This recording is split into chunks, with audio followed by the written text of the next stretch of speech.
J'ai passé 24 heures comme dans l'Ancien Testament. Je ne sais pas vous, mais je me suis toujours demandé si j'aurais pu vivre sous la loi. Je me suis toujours demandé comment était la vie avant la manifestation tangible dans le monde de celui qui a laissé le plus gros impact sur la terre et dans les cieux, Jésus-Christ. Alors j'ai décidé que pendant 24 heures, j'essaierai d'appliquer le mode de vie, les lois, les habitudes alimentaires et les codes vestimentaires des gens dans la Bible en essayant, avec des ressources modernes, de rester le plus fidèle possible à la vérité historique. Avec cette vidéo, je veux te faire arriver à 2 réalisations majeures dont j'ai aimé me rendre compte moi-même. La première est à quel point Jésus-Christ est fondamental dans nos vies de croyants. Et la seconde est que même si l'on critique beaucoup le peuple d'Israël, ils sont admirables pour leur discipline, leur capacité de concentration et leur courage de servir Dieu alors qu'ils n'avaient même pas encore le Saint-Esprit. Bref, assez parlé. Viens avec moi et passons 24 heures comme dans l'Ancien Testament.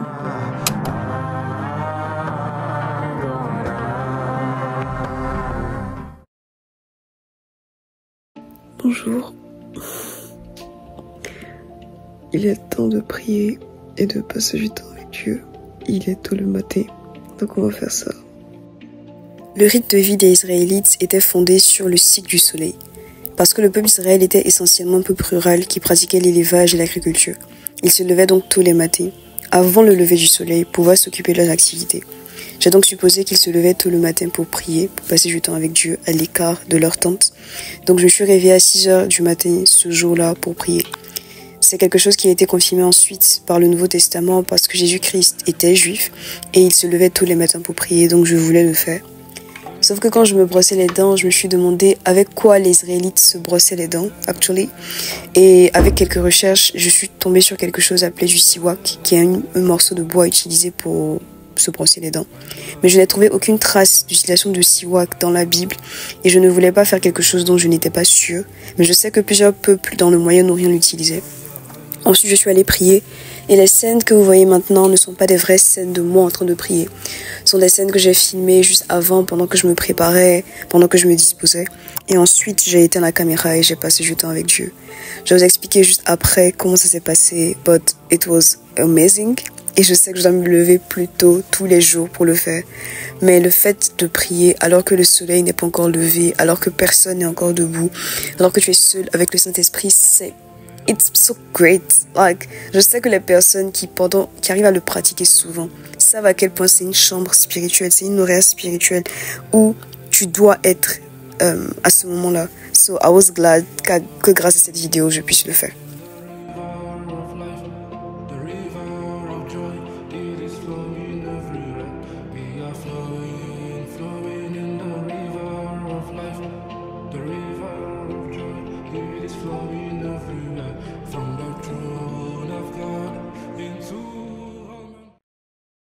Je viens de finir de prier et avant qu'on ne continue la journée, j'aimerais partager quelques réflexions que j'ai eues pendant que je priais. D'abord, quand je priais, je ne pouvais pas dire dans le nom de Jésus-Christ ou parler à Jésus directement parce que les Israélites n'avaient pas encore la révélation de qui était Jésus, de ce qu'il représentait, qu'il était le Messie et qu'il était à la fois Dieu. Donc je ne pense pas que lorsqu'ils priaient, ils disaient que cela soit fait dans le nom de Jésus, que je sois caché dans le sang de Jésus. Ils n'invoquaient pas le sang de Jésus, ils s'approchaient pas du trône de la grâce avec l'assurance qu'il y a un sauveur, qu'il y a un avocat qui les défendait. Donc je me retrouvais à être en train de prier et à dire que cela soit fait dans le nom de Jésus, que X arrive dans le nom de Jésus, merci Jésus pour ton sacrifice. Mais même si la Bible déclare que le sacrifice de Jésus-Christ était prévu depuis la fondation du monde, c'est une révélation qu'ils n'avaient pas encore à l'époque. Donc la connaissance de qui était Jésus-Christ, ils ne l'avaient pas. And I feel so sad for them. Like, c'est tellement une grâce que Jésus-Christ soit paru. Parce qu'en fait, il y a ce common belief chez les chrétiens que ce n'est que dans l'Ancien Testament que Jésus-Christ est apparu. Pourtant, tout l'Ancien Testament parle de lui. Et c'est grâce à la révélation du Saint-Esprit que tu peux voir Jésus-Christ dans les Écritures. Que tu peux voir Jésus-Christ, par exemple, dans l'animal qui est apparu après le sacrifice que Abraham voulait faire de son fils. Que tu peux voir Jésus-Christ dès la Genèse. Que tu peux voir une image de Jésus au travers de Jonas qui reste 3 jours dans le ventre du poisson, qui meurt dans le ventre du poisson et qui revient à la vie. En fait, on peut voir Jésus dans tout l'Ancien Testament, mais il n'avait pas encore la révélation de qui était le Fils. où très peu de personnes avaient la révélation. Parce que quand David parle dans les psaumes, il parle du Fils de Dieu. Donc en fait, c'est comme si plus les personnes avaient une intimité avec Yahweh, plus ils se rendaient compte qu'il y avait le Père, le Fils et l'Esprit. Et que c'est une révélation profonde qui est la conséquence d'une intimité, de pouvoir comprendre. C'est pour ça que la Bible déclare que la croix est une folie et qu'on ne peut pas comprendre les Écritures sans l'esprit des Écritures. Vous voyez ce que je veux dire? Donc c'était un peu étrange parce que je ne pouvais pas directement dire Jésus-Christ, etc., etc. Vous voyez? Et ça m'a fait me rendre compte à quel point il est important, à quel point je suis content d'être né sous la grâce et de pouvoir invoquer les bénéfices du sang de Jésus-Christ, de pouvoir parler de lui, de pouvoir savoir il est là et qu'il nous défend. Like, on se rend pas compte, mais sous l'Ancien Testament, sous la loi, on n'aurait pas tous la révélation, la compréhension réelle de qui est Jésus et on n'aurait pas pu prier dans son nom. Quand tu es encore un chrétien qui n'a pas la compréhension réelle de qui est Jésus-Christ, peut-être que tu ne le sentiras pas. Mais quand tu comprends à quel point il est important, fondamental, à quel point il est génial, like, je ne sais pas quel autre mot utiliser, ça c'est frappant. La deuxième chose que j'ai remarqué, c'est que je ne pouvais pas utiliser mes AirPods. Je ne pouvais pas non plus utiliser mon téléphone pour mettre de la musique, des instrumentales, des choses comme ça. Parce qu'à l'époque, il n'y avait pas de téléphone, il n'y avait pas de musique, il n'y avait pas d'instrumental, il n'y avait pas de chansons intéressantes, des nouveaux chants chrétiens. Il se levait, il priait. On va parler même du fait qu'il se levait. Il n'avait pas de réveil. Donc, le lever du soleil, le moment où le soleil se lève, le moment où le soleil se couche, rythmait leur mode de vie. Donc, je crois qu'ils avaient développé une capacité à savoir que il est temps de se lever, il est temps de faire ça, il est temps de prier. Donc, ils étaient modulés à savoir à quel moment se lever pour passer du temps avec Dieu avant de continuer leurs tâches quotidiennes. Et je trouve ça extraordinaire qu'ils n'avaient pas besoin de ça pour se lever et pour prier et pour vivre leur vie. Ils avaient cette capacité-là à savoir et à suivre les mouvements, le cycle du soleil. Je trouve ça grave cool. Genre, je trouve ça trop intéressant. Donc, j'ai pu prier. C'était intéressant, c'était cool. Je suis contente. J'ai changé de vêtements parce qu'il fait froid et que je voulais pas rester comme ça. Quoi d'autre que j'ai remarqué en priant? Au début, je ne voulais plus me lever. Pas parce que je n'avais pas envie de prier. J'avais envie de prier, mais je n'avais pas envie de me réveiller. Vous comprenez ce que je veux dire? J'avais envie de passer du temps avec Dieu. J'avais envie de passer du temps avec lui. Mais j'avais envie de rester dans mon lit, couverte, parce qu'il fait froid en ce moment. Et je me suis rappelé qu'il n'avait pas de lit, il n'avait pas d'oreiller, il n'avait pas de couette aussi moelleuse que la mienne. Il n'avait pas ça. Et ils vivaient dans des tentes. Et je suis sûre que les tentes n'étaient pas des tentes ridicules, parce que c'est le peuple de Dieu, ne vous en faites pas, c'était pas des tentes où il n'y a pas de confort.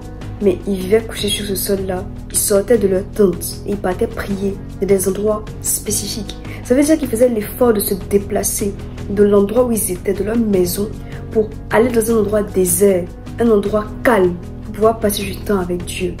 Et c'est un effort qu'ils faisaient chaque matin. Souvent, on a une mauvaise image des gens de l'Ancien Testament parce qu'ils n'ont pas beaucoup obéi à Dieu. Certes, c'est vrai. Mais imagine si ça avait été toi, avec juste ce mode de vie. Souvent, on voit les grandes lignes, mais pas les petits détails. Et en faisant cette vidéo, je veux me mettre dans la peau de cette personne et voir ces petits détails. Voilà. Il va arrêter de parler. Il va continuer la journée et je vais vous expliquer ce qu'on va faire. Donc, je passe 24 heures comme dans l'Ancien Testament, mais je passe aussi 24 heures dans l'Ancien Testament en tant que femme. Et dans l'Ancien Testament, la vie des femmes lambda était structurée autour de leur foyer, de leur vie de famille, de la communauté religieuse. Elles occupaient leur temps, elles s'occupaient de leur foyer, elles s'occupaient de l'éducation de leurs enfants, c'est elles qui devaient s'occuper de transmettre la parole de Dieu à leurs enfants. Elles s'occupaient du ménage, du nettoyage, comme Marthe en fait dans la Bible, qui est opposée à Marie. Donc j'ai envie de faire le ménage, j'ai envie de tout nettoyer. Je serais la femme la plus heureuse du monde aujourd'hui si j'arrive à finir tout mon ménage avant 10 heures. Imagine, parce que je t'ai rêvé, donc tu as fini tout ce que tu as fait comme tâche pas drôle. Donc c'est ce qu'on va faire. On va faire le ménage, on va faire la vaisselle, on va nettoyer la douche, le salon, on va vider les poubelles, on va nettoyer, essuyer. Let's go!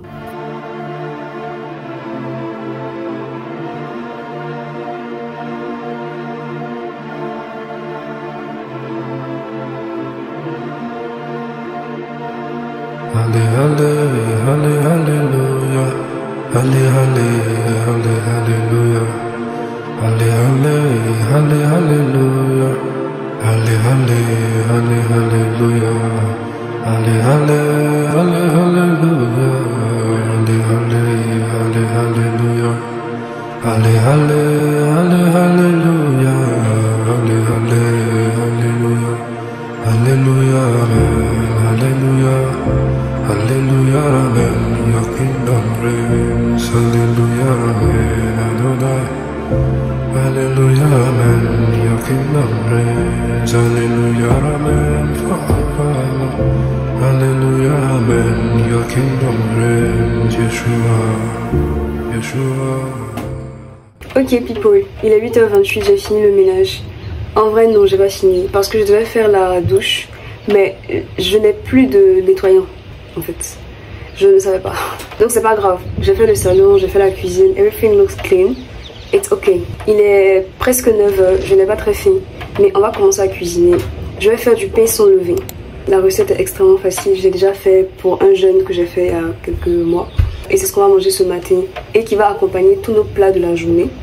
So let's do that. J'ai toujours voulu reproduire toutes les recettes de la Bible. Dites-moi si vous voulez que je fasse une vidéo reproduisant toutes les recettes qu'on trouve dans la Bible. Pourquoi je veux les reproduire? Parce que la nourriture même dans la Bible est prophétique. Et je vais te rendre compte par exemple que le pain d'Ézéchiel contenait tous les éléments nécessaires à la survie d'un être humain pendant 1 an.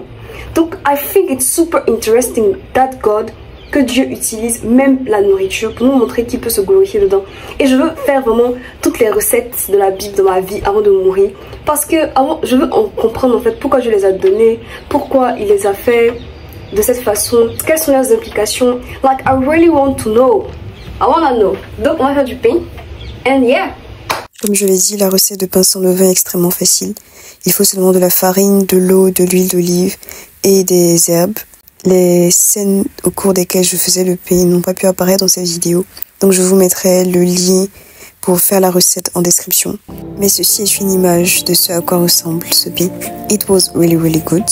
Maintenant parlons un peu de l'alimentation des Israélites. Qu'est-ce qu'ils mangeaient? Comment ils se nourrissent? Évidemment, il y avait les restrictions alimentaires que vous pouvez trouver dans le chapitre 11 du livre de Lévitique, mais beaucoup d'aliments restaient comestibles. Je précise à ce stade que je me situe au niveau historique avant la déportation du peuple à Babylone, avant que leur habitude alimentaire ait pu être altérée par la vie des peuples chez lesquels ils étaient esclaves. On le sait, les Israélites se nourrissaient de manne le matin, mais ils n'en avaient pas. Je sais que leur repas était souvent constitué le matin de pain, de fruits secs, d'eau ou d'infusions de plantes. Ils consommaient aussi des olives et de l'huile d'olive qui revient beaucoup dans la Bible pour parler de l'onction du Saint-Esprit. Manger du poisson n'était pas commun le matin, mais je trouvais que ça manquait de protéines et les petits poissons comme les sardines ou proches étaient connus. On peut supposer qu'ils y avaient accès au travers de la mer Méditerranée ou du lac de Génézareth, près de la mer de Galilée. La sauce noire, c'est un mélange d'huile d'olive et de vinaigre balsamique pour lier tout l'ensemble. Comme boisson, disons qu'il s'agissait d'une infusion d'herbes avec du miel, qui revient également beaucoup dans la Bible et qui a des propriétés antiseptiques. Actually, it was a really good meal. Very filling. Et je recommande. 8 sur 10. J'ai aimé.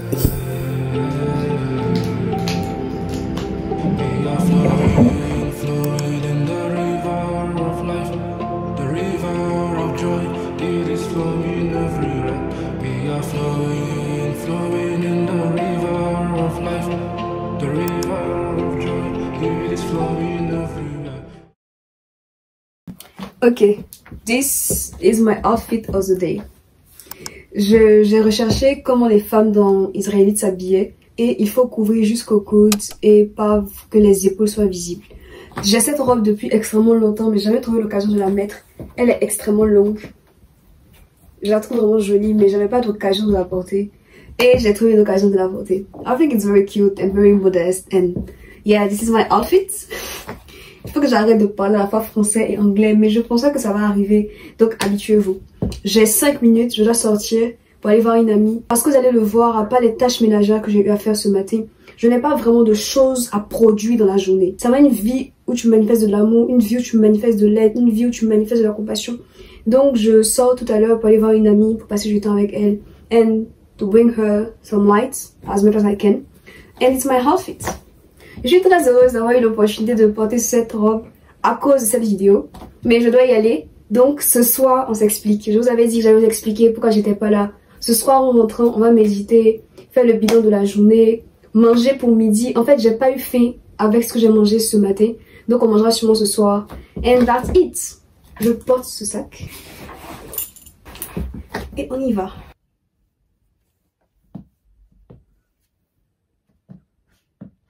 Je n'ai pas trouvé de meilleures chaussures que celle-là. Et j'ai pas envie de porter des talons. Il pleut. Et j'ai... Non. I don't wanna walk. Je regrette déjà, je meurs de froid. I'm dying of cold. La raison pour laquelle je n'ai pas couvert mes cheveux, c'est parce que dans la Bible, à l'époque de Moïse, c'était pas une obligation pour les femmes de couvrir leurs cheveux. L'obligation de couvrir leurs cheveux est venue après la déportation à Babylone, pour distinguer entre les femmes mariées et les prostituées. Et comme les cheveux sont la gloire de la femme, si je voulais porter mes cheveux lâchés, j'avais envie de plutôt appliquer ce principe-là que celui qui est venu après. Certaines femmes avaient l'habitude de le faire, mais ce n'était pas une obligation imposée par Dieu, vous voyez ce que je veux dire? Donc c'est pour ça que je ne l'ai pas fait. On se retrouve ce soir pour le débrief sur cette vidéo. And I have a lot to say. Ok, je suis rentrée, nous sommes beaucoup plus tard. Quand je suis rentrée, j'ai médité la Bible, j'ai passé du temps dans la parole de Dieu. J'ai essayé de lire le Pentateuque, donc Genèse, Exode, Lévitique. Et en fait, je me suis rendu compte qu'à l'époque de l'Ancien Testament, il n'avait pas de Bible. Et je trouve que c'est plus difficile de rester fondé sur les prophéties, sur les paroles. Il y a des choses qui étaient écrites, bien sûr qu'il y avait des choses qui étaient écrites, mais il n'avait pas le rassemblement de la Bible tel que nous, on l'a aujourd'hui, avec tous les éléments et la compréhension. Mais ils avaient la capacité de rester fondés sur ces paroles, comme Daniel qui savait exactement le nombre de temps que la déportation devait durer normalement et qu'il a rappelé à Dieu dans ses prières. And I think it's incredible qu'ils n'avaient pas tous les éléments dont on a la disposition aujourd'hui, mais qu'ils arrivaient à chercher Dieu. Et je comprends plus pourquoi certaines personnes sont détournées de lui, parce que lorsque le temps passe, ou que tu ne fais pas l'effort de chercher des éléments sur lesquels te fonder pour entretenir ta foi, pour entretenir ta relation avec Yahweh, I understand that it was hard. Et il veut dire que ça demandait des efforts supplémentaires. Je ne suis pas en train de dire que le monde moderne est plus facile. C'est pas ça que je dis. Je suis en train de dire que nous on a accès à des ressources, à des enseignements en ligne, à des personnes qui peuvent nous enseigner la parole directement. On peut parler avec le Saint-Esprit. Et des fois on oublie à quel point c'est une grâce de pouvoir parler avec Dieu directement. Parce que Jésus-Christ a payé le prix pour nous. Vous voyez? Bref, je vais pas revenir dessus parce que j'en ai déjà parlé longuement au début de vidéo. Là, je veux juste conclure la vidéo parce que sinon elle sera longue et vous expliquer un peu pourquoi j'étais pas là. I was just very sad. Like, je ne me voyais pas filmer des vidéos alors que ma joie était pas totale. La Bible déclare d'être toujours joyeux et je veux manifester pleinement ce que la Bible dit lorsque je filme une vidéo. Parce que au-delà de ce que je dis, l'esprit se transmet. Donc peut-être que les personnes qui ont suivi ont pu remarquer, en tout cas moi je l'ai remarqué, que les 2 dernières vidéos qui sont sorties sur cette chaîne, my spirit was different, the vibe was different. Même si c'était bien tourné, parce que j'ai aimé les tourner, je les ai trouvées bien tournées, je sais pas, l'esprit était not very happy, it was giving sadness, it was giving fighting. Et je ne veux pas transmettre ça aux personnes qui regardent ces vidéos, je veux transmettre un esprit pur, disposé, etc. Comme j'étais dans cet état, je ne voulais juste pas filmer, transmettre quelque chose qui n'allait pas fortifier les esprits. Je voulais vous en parler un peu quand même pour que vous compreniez. And yeah, that's it. Mais je vais très bien, like, I'm good now. Voilà. Je pense que cette vidéo est un peu inachevée parce que j'avais même cuisiné. J'avais fait un plat de lentilles basé sur le plat que Jacob avait fait à Ésaü dans le livre de Genèse. Mais j'ai pas pu le manger parce que quand on est sorti avec mon ami, j'ai mangé dehors. Donc si vous avez aimé cette vidéo, on peut faire une partie 2, une deuxième fois où je fais 24 heures dans la Bible. J'avais acheté du bicarbonate et du miel pour faire un gâteau au miel inspiré de la Bible, mais j'ai pas pu le faire et c'est pas grave. Cette journée s'est passée exactement comme le Saint-Esprit l'a voulu. I was very happy to do it. Et j'espère que vous a inspiré, que vous a fait du bien. Moi c'est le cas. Je dois littéralement ajouter cette scène que je suis en train de tourner dans la vidéo maintenant et pour qu'elle sorte aujourd'hui à 20h. Donc si elle est sortie en retard, forgive me, c'est parce que j'étais en train de terminer. J'espère que cette vidéo vous a plu. Moi elle m'a plu. Si vous êtes nouveau sur cette chaîne, je suis Grace Yohan et je poste une vidéo par semaine tous les dimanches. En attendant que je vous bénisse et on se retrouve dimanche prochain dans une nouvelle vidéo. Bisous!